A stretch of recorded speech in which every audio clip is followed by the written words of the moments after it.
kadang-kadang kera atau kerbau, hewan lainnya di dalam manusia itu, maka larva ini tumbuh masuk dalam darah, lalu dia pergi ke paru-paru, jadi besar di paru-paru, kemudian menjadi dewasa di pembuluh darah di hati. Nah, lalu di situ itu ada cacing betina, cacing jantan. Cacing jantannya mencari yang betinanya, atau mungkin terbaliknya. Tapi akhirnya mereka jadi berpasangan, lalu pergi ke vena-vena di sekitar usus besar atau di sekitar kandung kecil, dan disitulah lalu yang betina mengeluarkan telurnya. Nah, satu cacing ini bisa hidup berpuluh-puluh tahun di dalam pembuluh darah kita. Maka pikirkan, tiap harinya mengeluarkan sekian banyak telur, dan telur ini perlahan-lahan jadi merusak badan kita perlahan-perlahan. Kadang-kadang efeknya hanya dalam 10-15 tahun. Maka orang-orang itu betul-betul sakit, lemas, tidak mau kerja. Nah, ini bayangkan, ini remaja-remaja di suatu kampung itu.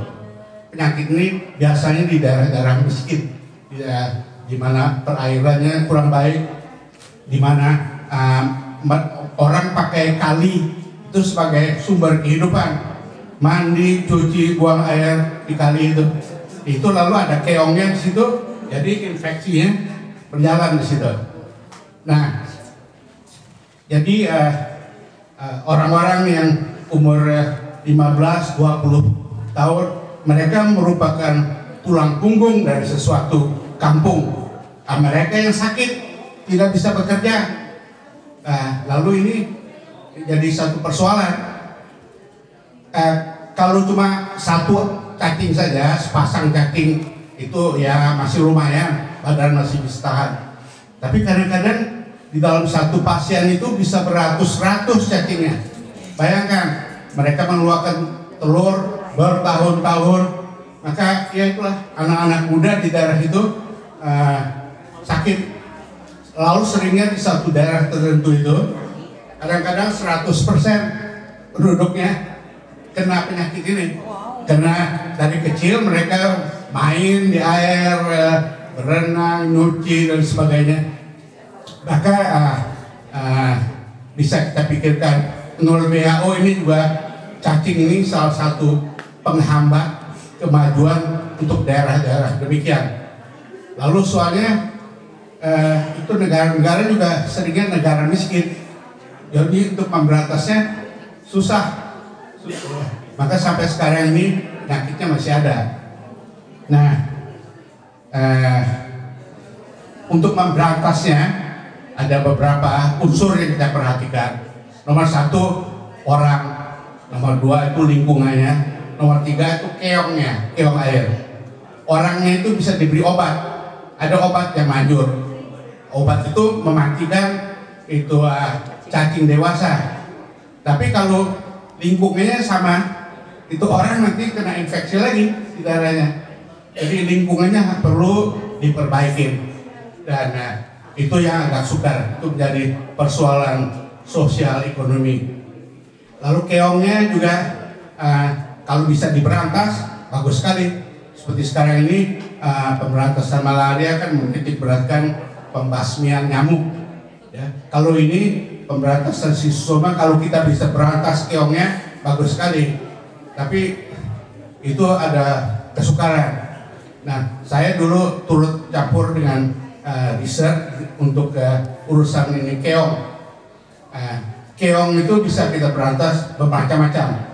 Ada kimia-kimia tertentu bisa disebarkan di air, umpamanya copper sulfate. Kimia-kimia itu membunuh keong-keong itu. Tapi biasanya kira-kira 5-10% dari keong itu masih hidup. Ya, dan itu nanti akan tumbuh lagi itunya keong-keong barunya. Lalu ada dicoba dengan namanya biological control.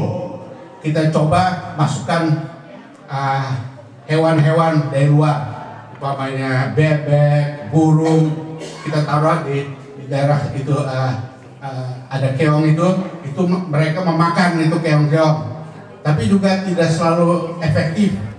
Lalu atau ikan kadang-kadang bisa atau kadang-kadang keong dari jenis lain diambil ditaruh di situ, itu yang kompetisi sehingga mendesak keong yang berbahaya itu. Tapi semuanya cara-cara biological control tidak begitu efektif, tapi mungkin bisa membantu dengan cara pengobatan dan cara pembersihan lingkungan. Nah, riset saya itu saya turut dengan Profesor Lee Kuan-yew yang sekarang ada di Sunnyvale. Saya turut urusan ini biological control. Profesor Lee menemukan satu prinsip yang dinamakannya antagonisme cacing. Ini soal peperangan cacing, ya, perangnya di dalam keong, cacing melawan cacing. Nah, Profesor Lee dari penyelidikannya di Malaysia, di Thailand, di San Francisco, dia mendapatkan kalau ada dua jenis cacing di dalam satu keong, itu akan berkelahi, akan ada peperangan, dan selalu biasanya ada jenis cacing yang dominan yang akan mendesak cacing yang jahat itu. Nah, jadi kalau kita mencari dan mendapatkan satu cacing yang bisa mendesak itu schistosoma di dalam keong, nah itu mungkin bisa dipakai sebagai biological control.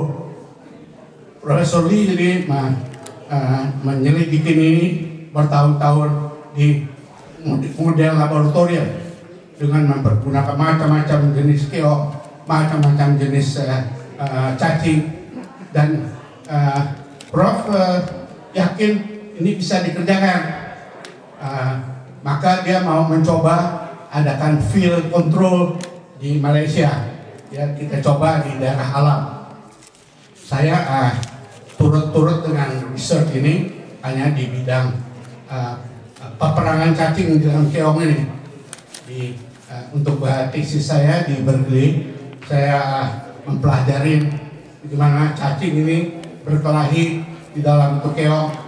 Kita buat slide, beribu-ribu slide, lalu diselidikin di mikroskop, lalu bisa kelihatan jelas cacing yang dominan itu akan menggasak cacing yang jahat itu, sehingga akhirnya schistosoma itu bisa dikontrol, bisa mati di dalam cacing itu. Ya, ini perang cacing ini ada terorisnya. Lalu kemudian saya turut dengan Profesor Lee ke Malaysia. Kita coba di situ di luarnya Kuala Lumpur, di daerah Gombak, kita menyewa tanah. Gombak itu daerah yang terkenal untuk duriannya, dan kita sewa tanah, kita bikin empang-empang di tanah itu. Di situ taruh keong-keong, lalu ada dinamanya schistosoma burung. Jadi itu schistosoma untuk burung, untuk manusia tidak begitu berbahaya. Tapi di sana ada, kita masukkan ke dalam empang itu, lalu kita cari cacing-cacing lain yang bisa teror ini cacing burung. Itu dicoba dengan macam-macam penyelidikan. Sudah beberapa tahun Profesor Lee jadi yakin bisa